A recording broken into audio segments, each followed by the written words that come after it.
The principle is always the same. The idea is that before you can get the dimension of any quantity, try to know the expression of that quantity, right? Like the formula of the quantity.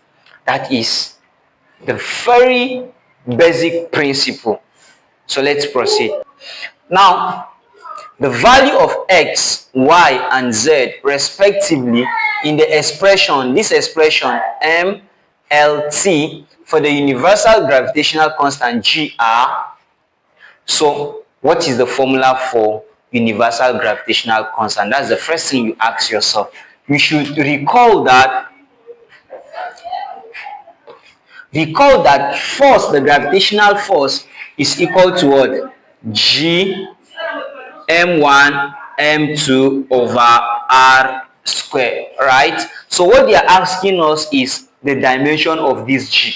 So we are making this G subject of the formula first by cross multiplying this times this. So what I'm going to have is f r square equal to G m1 m2. Divide both sides by m1 m2 to cancel out m1 m2 divide by m1 m2. This will cancel this, so G is standing alone. So my G is equal to force r square divided by m1 m2. At this point, we are going to replace their units, the unit of force, the unit of r, and our m, right? Good. So let's do that. Now, before we proceed, I just want to remind you, please don't forget, if you have not subscribed, subscribe to the channel, like the video, share the video, and if you're watching on Facebook, do well to follow, share the video as well. Thank you. Now let's proceed. So my unit of force is what? Force is product of mass times acceleration, right? So what I'm going to have is mass kilogram times acceleration, which is meter per second square, right? This is only for force. Now this is a distance, so I'm going to have times another meter square divide by the unit of mass is kilogram. So kilogram times kilogram, I'm going to have kilogram square, right? I'm going to have kilogram square. Good. So the next thing is, let me see what is going to cancel out, and I will simplify. So G is equal to, now I have kilogram here, I have kilogram square here. This will cancel 1.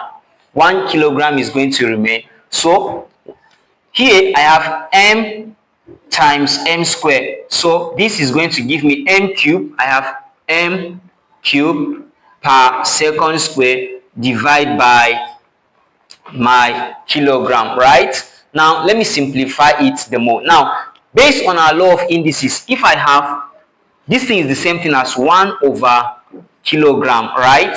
So 1 over kilogram is the same thing as per kilogram, right? So that's what we are going to apply. So here I'm going to have per kilogram m3 raised power minus 2, right? So let me substitute based on their dimension now. Let me substitute their dimension. So the dimension of mass is m raised power minus 1. The dimension of meter is L raised to power 3. The dimension of second is time raised to power 2. So what do we have here? Minus 1, 3, and minus 2. Now let's check which of the option is our answer. No, it's not option A.